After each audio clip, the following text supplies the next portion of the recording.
Afasta mais.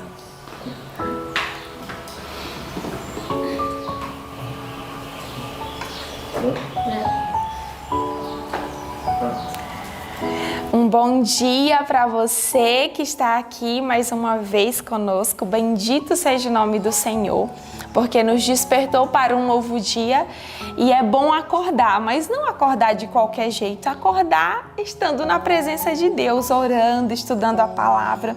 Por isso, seja muito bem-vindo ao nosso culto do ano bíblico. Um bom dia!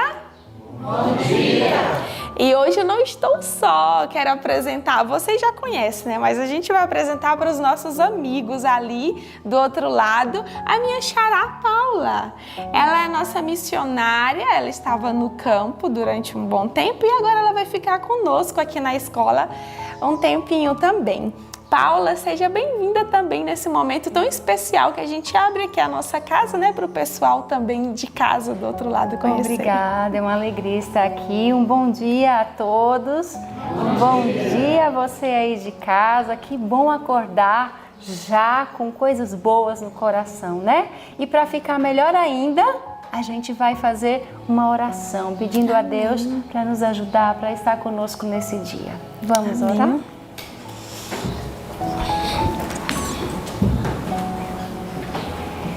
Querido Pai, muito obrigado por mais um dia que o Senhor nos concede. Obrigado pela saúde, pela paz. Obrigado porque temos coisas boas para estudarmos na Tua Palavra. Fica conosco, abençoa todos os nossos amigos que estão nos assistindo em casa. Que o dia deles também possa ser um dia excelente, pensando em coisas boas. Coisas bonitas que o Senhor deixou na Tua Palavra. Amém. Nos abençoa agora, em nome de Jesus. Amém. Amém.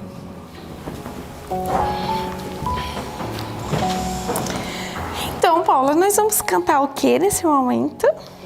Bom, os passarinhos já acordaram cantando, né? E a gente pode cantar também, né? Vamos cantar o hino de número 375, Ao Tomar Minha Frágil Mão. Amém.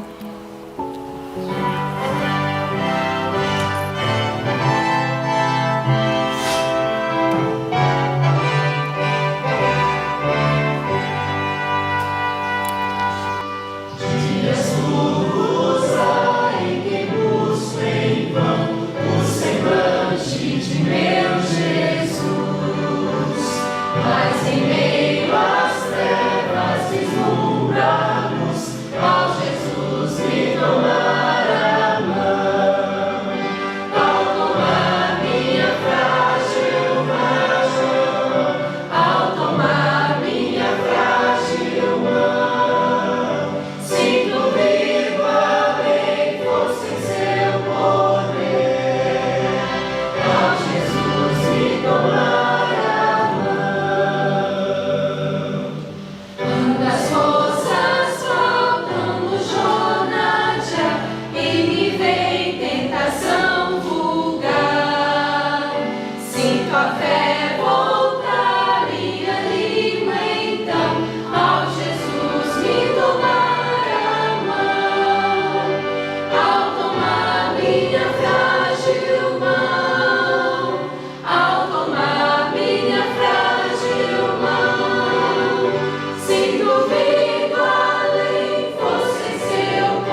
como é bom cantar, né? Como é bom adorar ao Senhor através dos louvores. Mas nós também aqui estamos fazendo todos os dias, com certeza nossos amigos que estão nos acompanhando têm visto que essa semana nós estamos com um verso muito especial que está lá em Efésios, capítulo 5, verso 14. E se você quiser acompanhar junto com a gente, pegue sua Bíblia e vamos abrir juntos. Decorar versos bíblicos é muito bom, né? Podemos vencer as coisas com verso decorado, então é muito especial. Então vamos falar, né? O nosso verso. Vamos. Você conta pra Vou nós? contar. 1, 2, 3. Efésios 5,14. Por isso diz: desperta tu que dormes, levanta-te dentre os mortos, e Cristo te esclarecerá. Efésios 5,14. Efésios 5,14. Por isso diz: desperta tu que dormes, levanta-te dentre os mortos, e Cristo te esclarecerá. Efésios 5,14. Efésios 5,14.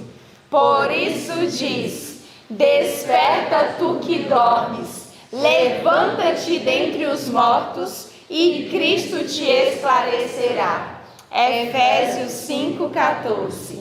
Amém. E esse é um momento especial. É o momento que nós vamos abrir a Bíblia mais uma vez. Agora não mais para decorar, mas para recebermos atentamente aquilo que o Senhor tem para falar ao teu coração e ao nosso coração também. Amém. Um bom dia, Deus te abençoe. Muito bem, bom dia. Que bom que vocês estão aqui, que bom você, amigo, que está em casa nos acompanhando. É sempre bom nós, nos primeiros momentos do dia, buscarmos a Deus, e é uma alegria imensa a gente abrir a palavra e ver diversas promessas e estarmos aí sendo revigorados pelo Senhor.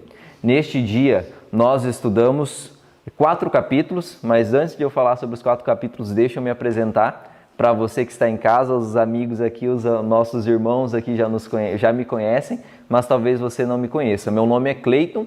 Eu sou de Sorriso, Mato Grosso, sou aluno da turma deste ano.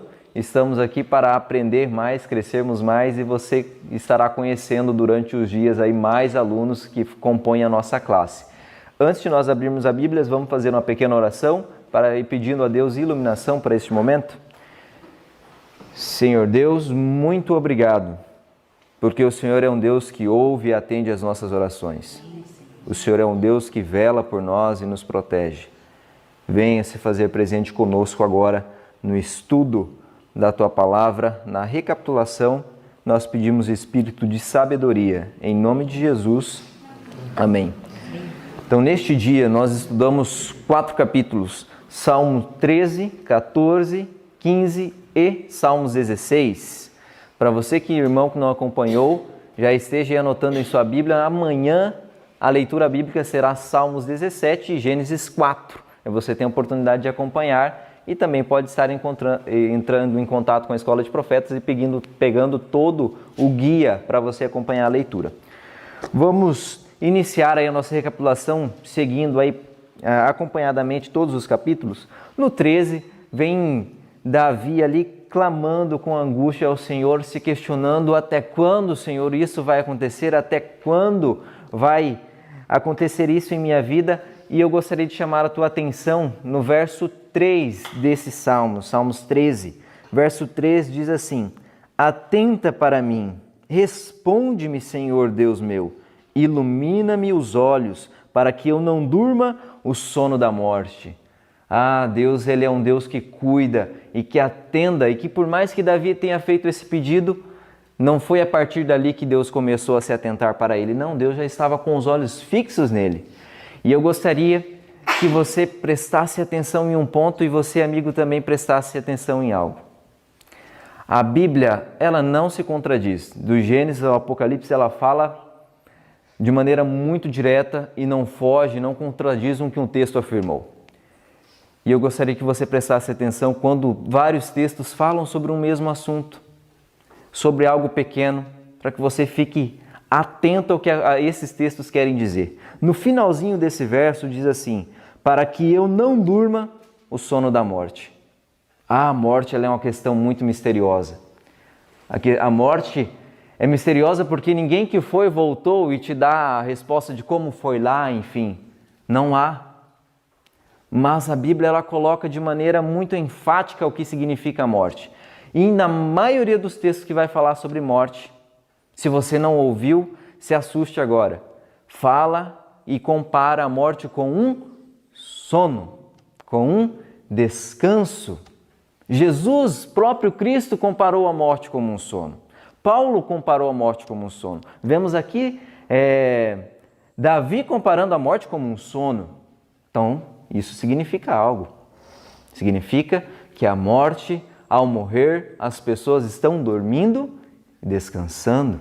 Não estão no céu, não estão no possível inferno, não estão sofrendo, não estão louvando a Deus. Estão descansando. Que você utilize esse método de estudo. Comparação de texto. A Bíblia ela é incrível.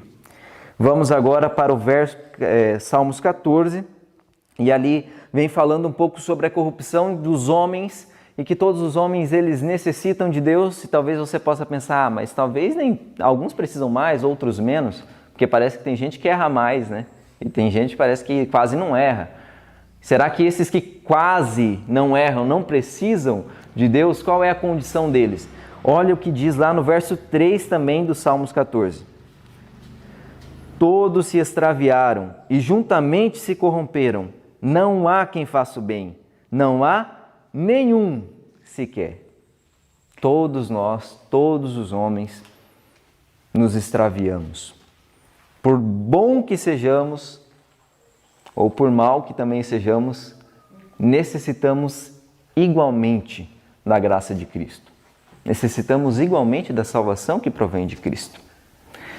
Então todos nós estamos nessa condição, um pouco desesperada até o momento, por sermos pecadores. Mas olha o que diz no verso 7, também do mesmo Salmo. Tomara de Sião viesse já a salvação de Israel. Quando o Senhor restaurar a sorte do seu povo, então exultará Jacó e Israel se alegrará. Então a salvação, Davi era um anseio de Davi que a salvação viesse ao Monte Sião e mudasse a sorte do povo de Israel. E nós, em determinado momento que vivemos da história, já sabemos que a salvação veio sobre o Monte Sião. A salvação era Cristo, a salvação é Jesus. E a salvação veio e mudou a sorte do povo de Israel. Não propriamente os que moram na Judéia, mas todos aqueles que se constituem filhos de Abraão e herdeiros da mesma promessa, que se fazem, que creem em Cristo Jesus. Fazem parte da mesma herança, da mesma participação ali de graça. Então, a salvação já veio e a salvação é Cristo Jesus. E este mundo, que é a mancha da criação de Deus, onde todos os seres humanos são necessitados, você sabia que esse mundo ele vai ser exaltado acima de todos os outros? Sim. Você sabia disso? Atente no que diz o primeiro verso do Salmo 15 agora. Quem, Senhor, habitará no teu tabernáculo? Quem há de morar no teu santo monte? Você sabia que hoje Deus está morando em um lugar? Deus mora em um lugar específico, em um lugar físico, mas que esse lugar ele vai ser transportado de onde ele está agora para um outro lugar? E esse lugar que ele vai ser transportado é a terra, e Deus habitará na terra. Então Deus fará sua morada junto com os homens, e então este mundo, que é o mais obscuro, será o mais brilhante, porque Deus, o Deus da luz, a luz em pessoa, morará neste mundo e mudará a sorte deste mundo. E respondendo a essa pergunta, quem são as pessoas que morarão com o Senhor? O próprio Salmo diz, olha só o verso 2, o que vive com integridade, pratica justiça. O verso 3, o que não difama com a sua língua nem faz mal ao próximo. Verso 4, o que a seus olhos tem por desprezível o réprobo, mas honra os que temem ao Senhor. E o que jura com dano próprio e não se retrata, e o que não empresta o seu dinheiro com usura, nem aceita suborno contra o inocente. Quem deste modo procede não será jamais abalado. essas pessoas são as que morarão com o Senhor. Analise essas características. Leia o Salmo 15 e analise, que eu tenho essas características aqui, daqueles que morarão com o Senhor, e busque forças em Deus para que você se adapte a essas condições. E no Salmo 16, achei muito interessante, creio eu que você também, o que diz o verso 3 também. Olha só. Quanto aos santos que há na terra, são eles os notáveis, nos quais tenho todo o meu prazer.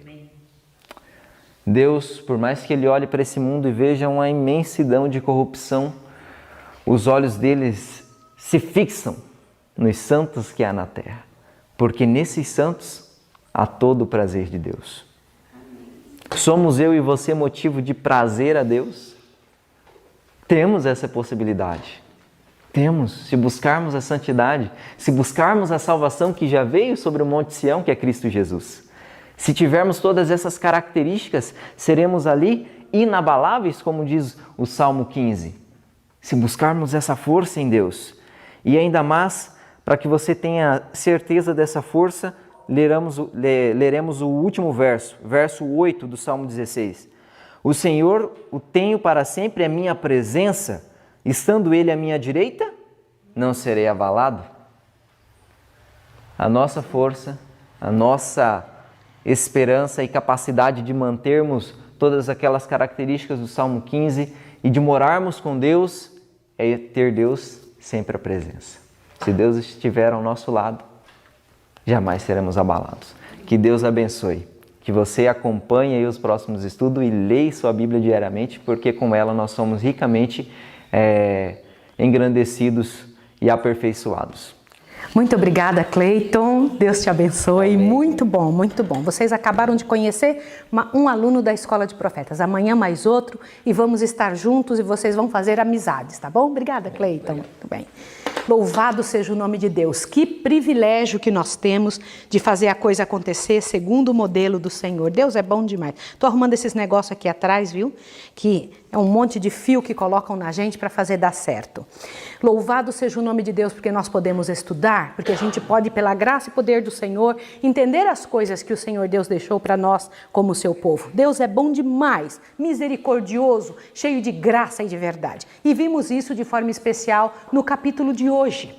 Lembra que ontem tínhamos estudado Gênesis capítulo 3? Está lembrado quando estudamos como foi que o pecado entrou neste mundo? De que maneira, pelo engano que Satanás trouxe sobre Eva, sobre Adão, sobre os nossos primeiros pais?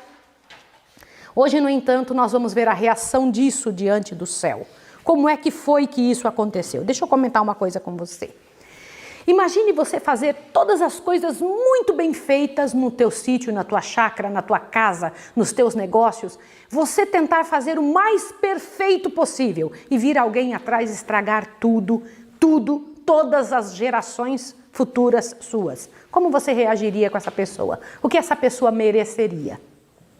Imagine se alguém tivesse a capacidade de matar todos os teus descendentes, todos os teus filhos e todas as pessoas que você ama. Como você reagiria com essa pessoa?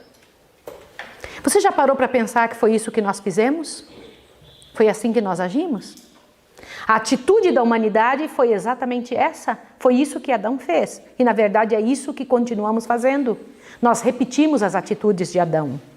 Como você reagiria com uma pessoa que tomou esse tipo de atitude? Como foi que Deus reagiu conosco? A notícia de que a terra havia caído em pecado, porque Satanás foi expulso do céu e ficou procurando um local para ele morar, um local para ele viver, um local para ele onde ele se sentisse dono. E ele só poderia sentir-se dono aonde o aceitassem. Assim é até hoje. Satanás não tem, você não é do inimigo, ninguém é de Satanás. Você só é de Satanás se você se entregar. O Senhor já nos comprou. Quando Jesus se entregou pela redenção humana, Ele comprou a humanidade inteirinha. A humanidade se vendeu para Satanás. Jesus veio e comprou a humanidade de volta, pelo maior preço que se pode dar. Toda a economia do céu foi entregue ao homem. E como isso aconteceu? Quero comentar uma coisa com você. Não pense que o plano da redenção de salvar o homem foi algo que pegou Deus de surpresa. E agora o que eu vou fazer? Não foi assim. Esse plano já existia antes da fundação do mundo. Louvado seja o nome do Senhor.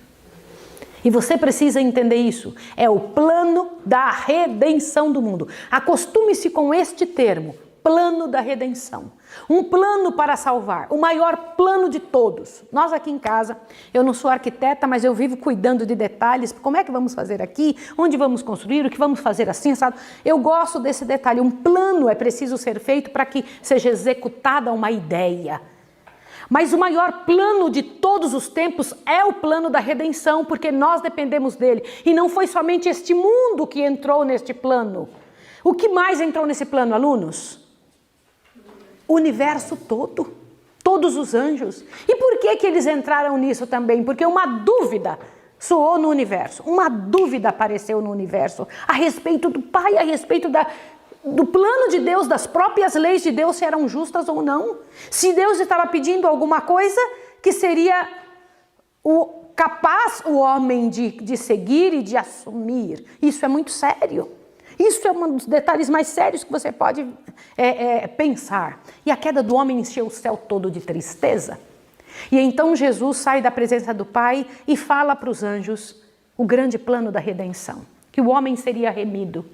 Que alguém morreria no lugar do homem. O homem merecia a morte, porque o salário do pecado é a morte. Ele e sua esposa deveriam morrer. Algumas pessoas me dizem assim, mas Maísa, se só Eva morresse, ou só Eva comesse do fruto, o que aconteceria? Deus criaria outra mulher para ele? Não. Casamento é monogâmico. Aliás, sobre casamento quero comentar com você. Eu não disse que a gente vai continuar tendo sexualidade no céu quando eu falei que o casamento continuará. Estou dizendo que eu vou continuar casada com Leandro lá no céu. Quem subir casado, continua casado. Não existe isso que quando você casa, você chega no céu, não é mais a tua família. É a tua família. Não teremos sexo no céu, mas continuaremos com nossa família no céu. Compreende isso? Pela eternidade toda. E isso é muito importante, tá bem? Um dia, quando nós estudarmos sobre casamento, você vai entender coisas muito bonitas. Agora veja, o plano original de Deus, Deus quer continuá-lo depois, mas para isso o Senhor Deus precisa arrumar a bagunça que o ser humano fez. O homem e a mulher estavam condenados à morte. Se Eva somente tivesse pecado, o Senhor Deus viria e morreria só por ela. Sabe disso?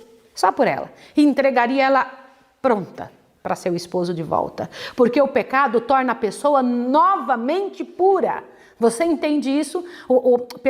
A salvação de Jesus torna quem pecou novamente pura. Entende o que eu quero te dizer? Isso é muito sério. O que Jesus faz é tão potente que é como se a pessoa nunca tivesse pecado. E era isso que Jesus queria fazer pela humanidade. Ele daria a vida pura dele pela vida miserável daquele que ele estava tentando salvar. Eu quero ler para você uma coisinha do material de ontem para você entender como ficou a natureza do homem. Por favor, observe esse detalhe aqui. Vocês, alunos, peguem o parágrafo que começa: depois de seu pecado, Adão e Eva não podiam mais habitar no Éden. Por favor, rapidinho, no capítulo 3 do Patriarcas e Profetas, eu preciso que você entenda a natureza do homem para que você entenda por que foi necessário. Por que não podia ser um anjo? Por que não podia ser outra pessoa? Por que tinha que ser Jesus Cristo? Observe isso aqui, ó. Depois de seu pecado, Adão e Eva não mais deviam habitar no Éden. Acharam isso? Filho, é o parágrafo lá no finalzinho. Ache lá no final, onde começa assim, ó. Depois de seu pecado, Adão e Eva não mais deviam habitar no Éden. No final do capítulo 3. Do capítulo 3, isso mesmo. Achou? Uhum. No capítulo 3, esse é o capítulo 3? Não, é que a página 61 deles é outro livro, o livro vermelho. O seu é outro. Olha lá. Achou, filho? É quase no final. Na verdade, é 1, 2, 3, 4 parágrafos antes de terminar. Achou? Olha lá. Diz assim: depois de seu pecado, Adão e Eva não mais deviam habitar no Éden. Encarecidamente rogaram para que pudessem permanecer no lar de sua inocência e alegria. Confessaram que haviam perdido todo o direito àquela feliz morada, mas comprometeram-se para no futuro prestar estrita obediência a Deus. Agora te assusta com essa frase agora. Declarou-se-lhes, porém, que sua natureza ficara depravada pelo pecado. Haviam diminuído sua força para resistir ao mal e aberto o caminho para Satanás ganhar mais fácil acesso a eles. Em sua inocência tinham cedido à tentação e agora em estado de culpa consciente, o que está escrito a próxima frase? Teriam menos poder para manter sua integridade. Essa é a realidade de Adão e Eva quando Jesus então se apresenta. Imagine na hora que Jesus conta isso para os anjos: eu vou tomar a morte que é do homem e dar a eles a minha vida. Os anjos todos se impressionaram, falando: Jesus, eu entrego no seu lugar, eu faço isso no seu lugar. Gente, este é o espírito de quem entende qual é a sua própria posição. Os anjos puros se entenderam que eles poderiam, olha que coisa tremenda, Senhor, eu não quero que você sofra.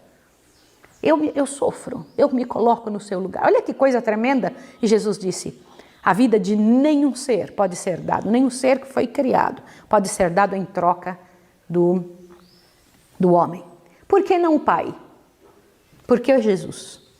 O texto de hoje diz, por quê? Dice textualmente, visto que a ley divina es tan sagrada como el propio Dios, únicamente un ser igual a Dios podría hacer expiación por su transgresión. A lei tinha sido quebrada. A lei é tão divina quanto o próprio Deus. E unicamente alguém igual a Deus é que deveria morrer. Agora te assuste. Por que não o Pai, e sim o Filho? Porque se fosse o pai não havia sacrifício. Porque se fosse o Pai não haveria sacrifício. Olha que tremendo. Prestem atenção nisso. Filhos, vocês podem participar. Agora veja.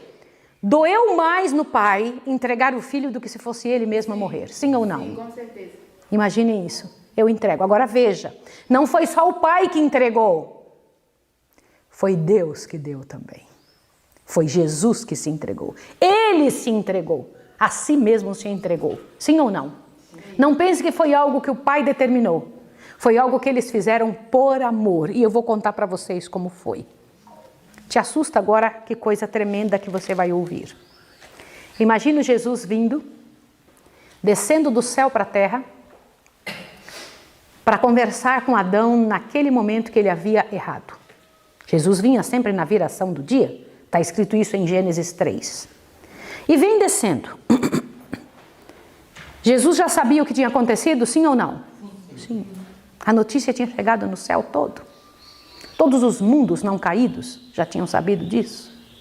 De repente, Adão, onde estás? Por que Jesus pergunta o que ele já sabia? Por quê? Para dar oportunidade de confissão. Fala bem alto. Para dar oportunidade de confissão. Para dar oportunidade de defesa. Para dar oportunidade de confessar. Ouvi a tua voz no jardim, e porque eu estava nu me escondi. Jesus, quem te fez saber que estavas nu? Comeste da árvore que te ordenei que não comesses? Ele, a mulher que me deste. Lembra dessa história que nós comentamos ontem? Agora veja a situação. Aí Jesus tem aquela conversa que nós já explicamos ontem, tanto com um quanto com o outro, lança uma maldição sobre a serpente e então comenta com Satanás um negócio tremendo. Eu quero que vocês imaginem o que eu vou falar agora. Imaginem esta cena. Irmãos, compreender isso que eu vou dizer para você agora tornou meu coração mais mole, mais pronto para aceitar o plano da redenção. O Senhor Jesus chega ali e fala: Adão, quando eu te disse que se você pecasse você morreria, eu não te contei tudo. E ele, o que o Senhor não contou, meu pai? Eu não te contei que se você morresse, se você pecasse, eu morreria também. Ele, como assim? O Senhor não fez nada? Ele disse: Adão, eu não suporto ver você morrer. Eu não criei você para morrer, Adão. Eu criei você para viver. Você foi feito para viver para sempre. E minha natureza é dar a você uma segunda chance. Adão, deixa eu morrer no seu lugar. Deixa eu tomar o seu lugar, Adão. Deixa eu tomar a sua culpa, deixa eu tomar a sua miséria, Adão, deixa eu tomar a sua morte e toma, por favor, a minha vida. Posso dizer uma coisa para você? Deus não nos consultou para nos salvar. A salvação existe antes do pecado. Ainda bem que Ele não me consultou, porque nós não temos alcance para entender a grandeza disso. E Adão, Senhor, pode matar a minha esposa. Foi isso que Adão disse ou não? Senhor, pode tomar a minha vida, pode fazer o que o Senhor não merece isso. Ele, Adão, entenda que na tua resposta é toda a tua geração que você está ofertando o que eu quero lhe dar. Veja, na resposta de uma pessoa com relação à sua própria vida, não está só a vida dela. Quando você age, quando você toma qualquer atitude, quando você faz qualquer coisa, não é só você que recebe isso. Uma atitude boa ou uma atitude ruim, não é só você que recebe. Quem recebe? Quem recebe? Todas as gerações. Por exemplo, uma mulher que faz um aborto, ela não está resolvendo um problema nela, ela está matando gerações. Ela está matando gerações, são gerações que ela perde, são gerações que ela mata, são vários filhos que poderiam vir daquela pessoa. Isso é muito sério. Uma atitude de uma pessoa estraga todo um planeta. Não existe pecado somente para si. Todo pecado estraga uma quantidade tremenda de gente. Adão, entenda, o que você vai dizer, a tua resposta condena ou salva o resto de todos os teus descendentes. Você entende a seriedade da resposta de Adão? E Adão, então, eu aceito, Senhor, eu aceito. Agora te assuste. O Senhor Jesus, então, olha para ele e falou, de agora em diante, então, eu sou o segundo Adão. O que o primeiro errou, o segundo Adão acertaria completamente. E não somente isso. Adão faz uma coisa para mim. Qual animalzinho você acha que é o mais humilde, o mais simples Adão entre todos os animais? Adão, que tinha dado ao nome aos animais, não pense que ele deu o nome simplesmente porque ele inventou um nome. Ele deu o nome segundo a característica do animal. O animal tinha um nome igual ao seu temperamento. Olha que coisa interessante. E Adão conhecia o temperamento dos animais. E eu imagino ele chamando um cordeirinho. Senhor, o mais manso e mais humilde é este. Porque os animaizinhos, eles corriam para Adão, eles atendiam Adão. E então imagina ele pegar o cordeirinho pular nele, ele passando a mão naquele bichinho gordinho, bonitinho, peludo. E o Senhor Deus, mata esse animal, Adão. Senhor, o quê? Mata esse animal, Adão. Senhor, eu não posso matar. Esse bichinho não me fez nada. Ele, assim como nada te fez, este animalzinho, também o Cordeiro de Deus, inocente, terá que morrer por você, por sua raça, Adão. De agora em diante, cada vez que você pecar, você vai ter que matar um animal. Porque alguém, lembrando que alguém inocente, terá que derramar sangue por causa do pecado. Imagina Adão com suas próprias mãos matar o bichinho inocente olhando para ele. Imagine esta cena. E Adão teve que matar. Gente, assim é o pecado. Hediondo, terrível, terrível, profundamente terrível. E eu imagino aquele sangue caindo e Adão pensando, e agora que coisa horrível, olha que coisa terrível que o meu pecado causou. Estava prefigurado naquele cordeirinho lá no Éden, que ele teve que matar, agora te assuste, um por ele e outro por sua esposa. Por isso que cada um recebeu uma veste. Olha que coisa tremenda para que você possa entender a seriedade. O primeiro sacrifício foi feito dentro do Éden. Prefigurava Jesus mostrando para ele, imagino Jesus dizendo, filho, olha isso daqui assim, inocente, eu terei que morrer por todos os teus filhos, Adão, por todos que vierem após você. Irmãos, o que significa aceitar Jesus? Aceitar Jesus não é, na hora que está se cantando o hino, encher-se de emoção e a pessoa ir lá na frente e falar, eu quero. Não é isso. Nunca será isso. Não será você aceitar Jesus por necessidade. Aceitar Jesus é fazer essa troca. Senhor, me dá a tua vida e eu te dou a minha miséria. Aceitar Jesus é aceitar Ele, é aceitar a vida dele e você entrega a tua. Quem aceita Jesus não vive mais, porque a sua vida foi entregue. Você agora vive a vida do Redentor, do Filho de Deus, que a si mesmo se deu e se entregou por você. Você entende a seriedade disso? Aceitar Jesus é muito mais do que dizer com palavras. É uma troca, e uma troca eterna. Entenda em nome de Jesus. E eu quero fazer um apelo para você que está em casa. Não há um de nós que não precise. Não há um de nós que não necessite. Não há uma só pessoa que não tenha necessidade. Essa é o quinhão da humanidade. Essa é a sua necessidade e a minha necessidade. Um grande abismo foi feito entre o céu e a terra. E esse abismo tremendo entre o céu e a terra, só existe um que é capaz de segurar na mão do homem neste abismo e segurar na mão do Pai e fazer a ponte novamente. Nós só podemos chegar ao Pai através de Jesus, não a mãe de Jesus, não qualquer ser humano. É exclusivamente Jesus. Exclusivamente Jesus para fazer esse trabalho. Outro detalhe interessante que eu quero comentar com você. Eu vou ler com você o parágrafo do capítulo 4, que começa: para o homem, a primeira indicação de redenção. Por favor, observe isso, que é muito importante que você entenda. Muito importante. Vamos lá. Para o homem, acha esse parágrafo, por favor. Para o homem, a primeira indicação de redenção foi dada na sentença. Acharam? Eu quero ler isso com vocês. Achou, Pedro? Está escrito assim: para o homem, a primeira indicação de redenção foi dada na sentença pronunciada sobre Satanás no jardim. Presta atenção, isso aqui, que coisa linda. Declarou o Senhor: porém inimizade entre ti e a mulher. Gente, te assusta agora o que você vai ouvir. Olha só. Porém inimizade entre ti e a mulher, entre a tua semente e a sua semente. Esta te ferirá a cabeça e tu lhe ferirás o calcanhar. Esta sentença proferida aos ouvidos de nossos primeiros pais foi para eles uma promessa. Agora leia esta frase aqui. Ao mesmo tempo em que predizia a guerra entre quem? Homem e Satanás. Eu quero que você grave isso. A guerra entre você e Satanás. Ouviu isso? Foi Jesus que falou isso. Agora te assuste. Você não sabe que grandes lições estão por trás desta frase. Declarava que o poder do grande adversário finalmente seria quebrado. Aleluia! Posso ouvir um aleluia? Aleluia, irmãos queridos. Avante. Olha bem.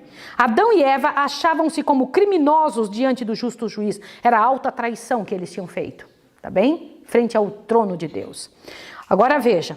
Esperando a sentença em que pela transgressão tinham incorrido, mas antes que ouvissem da vida de lutas e tristezas que devia ser a sua porção, ou o decreto de que deviam voltar ao pó, escutaram palavras que não poderiam deixar de lhe dar esperança. Posto que devessem sofrer pelo poder de seu forte adversário, poderiam olhar no futuro para a vitória final. Agora olha que coisa linda. Quando Satanás ouviu que existiria inimizade entre ele e a mulher profeticamente a igreja, e entre a sua semente e a semente dela é Jesus, viu que sua obra de degenerar a natureza humana seria interrompida, que por algum meio o homem se habilitaria a resistir ao seu poder. Aleluia, irmãos! Sendo, contudo, o plano da salvação mais amplamente patenteado, Satanás regozijou-se com seus anjos, de que, tendo ocasionado a queda do homem, faria baixar o Filho de Deus de sua exaltada posição. Declarou que até ali havia sido seus planos muito bem sucedidos na terra e que quando Cristo tomasse sobre si a natureza humana, ele também poderia ser vencido. E desta maneira, olha que coisa aqui, desta maneira seria impedida a redenção da raça decaída. Olha só, ele sabia que quando Jesus saísse do lugar dele como Deus, se transformasse em homem, ele falou: agora eu pego. O que ele não esperava é que Jesus moralmente viria como Adão antes da queda. E fisicamente viria como Adão depois da queda. Duas situações, natureza moral e natureza física. Qual é a diferença entre uma coisa e outra? Natureza moral, firme como aço. Qual era o poder de pecado que tinha sobre Adão? Responda. Nenhum antes do pecado. Sim ou não? Essa era a natureza com que Jesus veio, moralmente. E pós-pecado, e olha que coisa tremenda. E qual a natureza física de Jesus? A natureza física dele de 4.000 anos de decadência humana. Ele tinha fome, cansaço, sede, angústia, sofrimento, tudo. Essa era a natureza física dele. E Satanás falou, agora eu pego ele na hora que ele estiver bem cansado. Agora eu pego ele na hora que ele estiver sofrendo, passando por angústia sem fim. O que ele não contava é que a natureza moral de Jesus, inabalável. Olha por que Jesus consegue dizer assim, ó, te assuste. Aí vem o príncipe desse mundo e nada ele tem em mim. Adão antes da queda tinha alguma coisa a ver com Satanás? Nada. Entenderam isso? Essa é a natureza com a qual Jesus veio. A natureza de Jesus é esta, natureza sem pecado. Fantástico isso, né? E com isso ele tomou a nossa raça. Ele é o segundo Adão.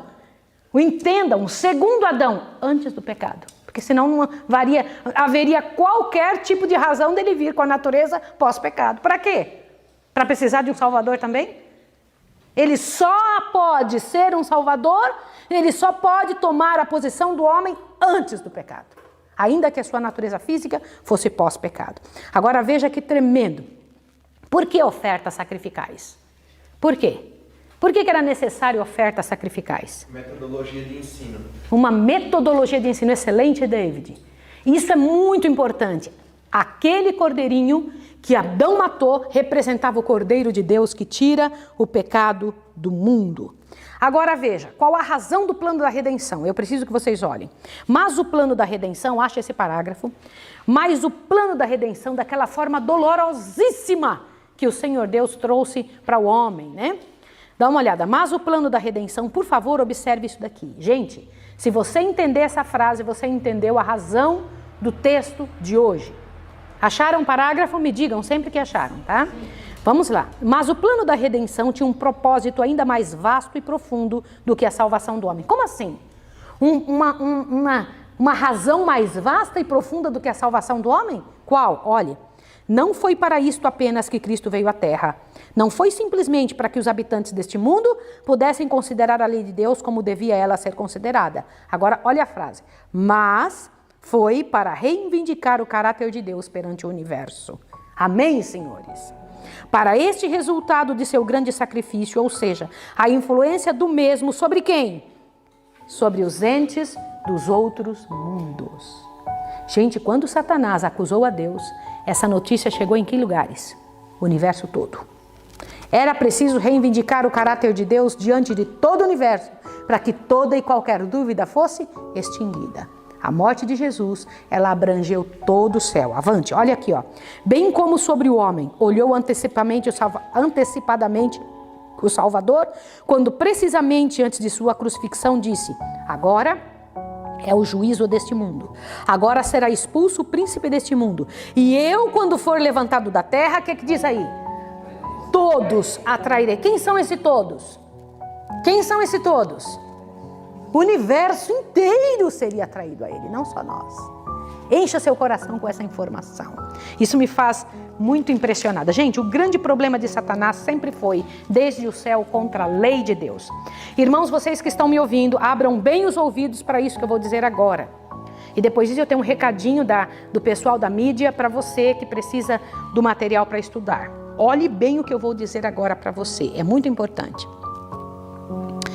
Irmãos, o grande problema de Satanás foi com a lei de Deus desde o céu. Ele não queria regras, não queria que a lei de Deus, achava que a lei de Deus era uma coisa que não precisava. Te assusta agora. Ainda ele faz isso até hoje. E seres humanos repetem o que ele diz, que a lei de Deus passou. Que nós podemos transgredir a lei de Deus e continuar sem culpa. Que não há problema algum. Não entendem a seriedade do problema do pecado. Não compreendem a seriedade da dificuldade que existe em manter-se diante do universo transgredindo a lei de Deus. Pecado é a transgressão do quê? Por isso o Filho do Homem precisou morrer. Entende isso? Nós não podemos transgredir a lei de Deus. Tem que pegar os mandamentos de Deus e ler hoje detidamente. Abra sua Bíblia em Êxodo capítulo 20, leia detidamente. Veja se há alguma coisa que você foi ensinado errado, que de alguma forma está diferente da Bíblia, da maneira como você faz. E então coloque a sua vida em dia, tá bem? Vou ler mais um pedacinho. Quando Satanás foi arremessado do céu, resolveu tomar a terra como seu reino. Por que aqui está escrito isso? Isso aqui é muito sério. Ele resolveu tomar a terra como seu reino. Quando tentou Adão e Eva por pura inveja deles, né? Ele então recebe destes dois, Adão e Eva, a liberdade de ser dono deste mundo. Foi por isso que ele morou aqui. Ele não morou em nenhum outro mundo, porque nenhum outro mundo o aceitou, tá certo? Agora veja que coisa fantástica, irmãos. Aquele que nem o céu pôde conter, que o universo inteiro não é capaz de conter, aceitou entrar na barriga de uma mulher e se transformar em gente, tomar corpo humano, por tua causa e por minha causa. Bendito seja o nome de Jesus Cristo, que tomou o nosso lugar. Aquele que visitou Adão e pediu para fazer a troca, visita hoje a sua casa e pergunta: posso tomar o seu lugar? Posso fazer a troca? Eu quero tomar a sua vida. Eu quero pegar a sua morte e entregar para você a vida. É hoje o dia que você deve dizer sim. Olha, o link para você encontrar esse material e também a lista dos versos está na descrição do vídeo. É isso? Observe isso, você não vai precisar escrever para nós. Você encontra esta informação na descrição do vídeo. Combinado? Estamos juntos na grande obra da redenção. Preciso que em nome de Jesus você não deixe de vir amanhã. Pegue e chame toda a sua família. Nós estamos vendo que cada manhã estamos 7 a 10 mil canais abertos escutando. Então, pela graça e poder de Jesus, abra o seu coração, chame toda a sua família, chame seus vizinhos, faça terem essa 1 hora na presença do Senhor. Nós vamos orar a Deus agora, pedindo ao Senhor que nos ajude a manter este dia, manter a mente diante do Senhor, a organizar a mente diante de Jesus Cristo. Querido Senhor, nós queremos te agradecer do jeitinho que Rebeca fez. Obrigada pela aula, Senhor. Obrigada por tua bênção, por teu poder sobre nós. Obrigada pela redenção em Jesus. Obrigada porque Jesus tomou o nosso lugar. Em nome de Jesus. Amém, Senhor.